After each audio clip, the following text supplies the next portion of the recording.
દેશદેવી માં આશાપુરાના શરણે શીશ નમાવી વિશ્વ શાંતિ સાથે જનસુખાકારીની કામના કરતા મુખ્યમંત્રી શ્રી ભૂપેન્દ્રભાઈ પટેલ નવલા નોરતામાં આશાપુરા માતાજીના દર્શન કરી મુખ્યમંત્રી શ્રીએ ધન્યતા અનુભવી માતાના મઢની મંગલકારી માટી પર મુખ્યમંત્રી શ્રીનું ઉષ્માભેર સ્વાગત કરાયું। કચ્છ જિલ્લાની મુલાકાતે આવેલા ગુજરાત રાજ્યના મુખ્યમંત્રી શ્રી ભૂપેન્દ્રભાઈ પટેલ નવલા નોરતામાં માતાના મઢ ખાતે દેશદેવીમાં આશાપુરાના દર્શનાર્થે પધાર્યા હતા।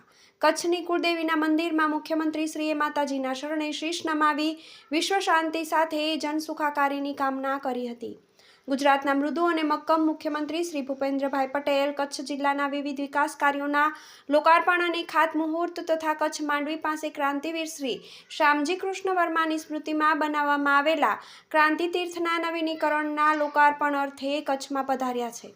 કચ્છની મુલાકાત દરમિયાન મુખ્યમંત્રી શ્રીએ નવરાત્રિના પાવન પર્વે માતાના મઢ ખાતે આશાપુરા માતાજીના દર્શન કરી ધન્યતા અનુભવી હતી। મા આશાપુરાના શરણે શીશ ઝુકાવી મુખ્યમંત્રી શ્રીએ વિશ્વ શાંતિ અને જનકલ્યાણની સાથે સૌની સુખ સમૃદ્ધિ અને સારા સ્વાસ્થ્ય માટે પ્રાર્થના કરી હતી। મંદિર ખાતે મુખ્યમંત્રી શ્રીએ રાજા બાવાની શુભેચ્છા મુલાકાત કરી હતી।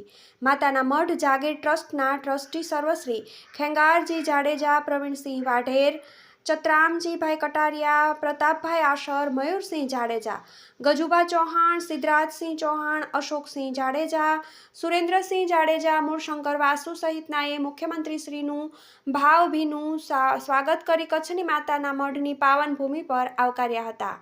મુખ્યમંત્રી શ્રી માતાના મઢ હેલિપેડ ખાતે પધાર્યા ત્યારે માતાના મઢની મંગલકારી માટી પર સાંસદ શ્રી વિનોદ ચાવડા, અબડાસા ધારાસભ્ય શ્રી પ્રદ્યુમનસિંહ જાડેજા, અગ્રણી સર્વશ્રી વેસલજી તુંવર, જશુભા જાડેજા, આટુભા સોઢા, રાજુભાઈ સરદાર, દિનેશભાઈ સથવારા, ખેંગારભાઈ રબારી અને રમેશભાઈ મહારાજ સહિતના અગ્રણીઓ દ્વારા મુખ્યમંત્રી શ્રીનું ઉષ્માભેર સ્વાગત કરવામાં આવ્યું હતું।